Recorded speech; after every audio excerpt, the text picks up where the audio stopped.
probably one of the worst hurricanes I've ever experienced in my life. I've had a few, but I'm shocked. Breaking overnight, first responders in Southwest Florida are now going from home to home using flashlights, trying to help anyone they could reach who is still trapped in their homes from the storm, Hurricane Ian. But it's a difficult task. Some places still under 3 to 4 feet of water. And the water hasn't damaged the wind, likely has. Now take a look at this. Winds gusting well over 150 miles per hour as Hurricane Ian came ashore yesterday afternoon. Now high enough waters, as we've seen this, to make it the 5th strongest hurricane ever to hit the country.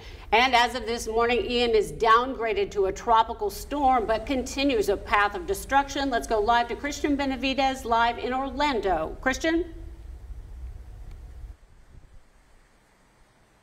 Good morning. Here in Orlando, we are feeling the effects of what is now Tropical Storm Ian as it makes its way east. Eventually, it will go out into the Atlantic, where it will intensify before reaching either Georgia or the Carolinas. Now, after destroying parts of Southwest Florida, the biggest concern here is the potential for historic flooding.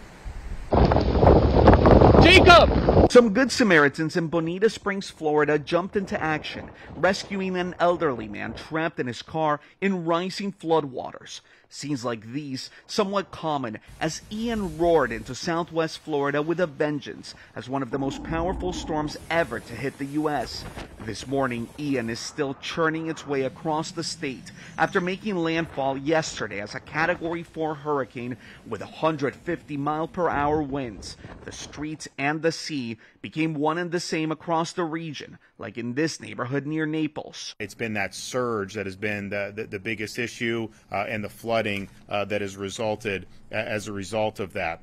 In some areas, we think it's hit 12 feet. In Tampa, strong gusts sent this traffic light crashing to the ground. Flooding forced CBS affiliate Wink TV to move to another newsroom location until a power outage knocked the station off the air. Even though the storm has weakened, the danger certainly has not passed. As it moves north and east, the National Weather Service is warning significant to catastrophic flooding is expected to develop in areas throughout the day, like here in Orlando. The Orlando airport began canceling all flights yesterday until further notice, stranding some passengers. Now we're just gonna kind of hang out until Friday. After passing through Florida's east coast today, Ian is expected to move onto Georgia and South Carolina's coast tomorrow. And there are already reports of widespread power outages in the entire state of Florida. 2.5 million customers have no electricity. Live in Orlando, I'm Christian Benavidez. Back to you.